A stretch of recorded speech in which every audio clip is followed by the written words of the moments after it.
মুসা আলাইহিস সালাম আল্লাহকে একদিন বলছেন, আল্লাহ আপনার সমস্ত সৃষ্টি সবার রিজিকের কথা, খাদ্য দুনিয়ার প্রয়োজন পূরণের কথা আপনার মনে থাকে? আপনি কেমনে মনে রাখেন?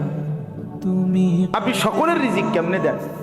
আল্লাহ তাআলা বললেন, মুসা তোমার সামনে একটা বড় পাথর আছে, তোমার হাতে লাঠিটা দিয়ে ওটাতে একটা বাড়ি মারো। তাফসিরে রুহুল মাআনিতে আমি নিজে পড়ছি, আরবি তাফসির। মুসা আলাইহিস সালামকে আল্লাহ বললেন, এই পাথরটার মধ্যে লাঠি দিয়ে আঘাত কর। মুসা আলাইহিস সালাম আঘাত করলেন, লাঠির একটা পার্ট মানে একটা অংশ পাথরের ভাঙ্গা পড়েছে। মুসা আলাইহিস সালামকে আল্লাহ আবার বললেন, আবার লাঠি দিয়ে আঘাত কর। আবার বাড়ি দিলেন, পাথরের একটা অংশ আবার ভাঙ্গা পড়েছে। আল্লাহ বলেন, আবার মারো, আবার মারো। 4 বার মুসা নবী ওই বড় পাথরটার মধ্যে আঘাত করছে। 4 বারে মোটা মোটা 4টা টুকরা ভাঙ্গা ভাঙ্গা পড়ছে। এই 4র্থ বারের পরে এই 4টা মোটা মোটা টুকরার ভেতর থেকে একটা ছোট্ট পোকা বের হইছে।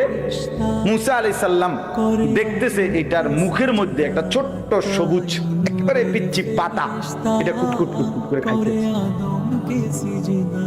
আল্লাহ তাআলা বলছে, মুসা বুদ্ধুর কান লাগাইয়া শোনো ওই পোকাটা কি করে, তুমি বুঝবা কর, শোনো।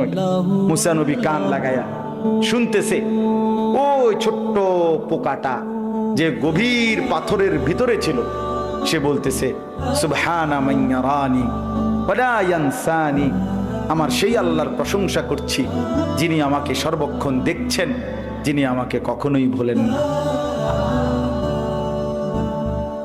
যিনি আমাকে কখনোই ভোলেন। আল্লাহ তাআলা বললেন, মুসা তো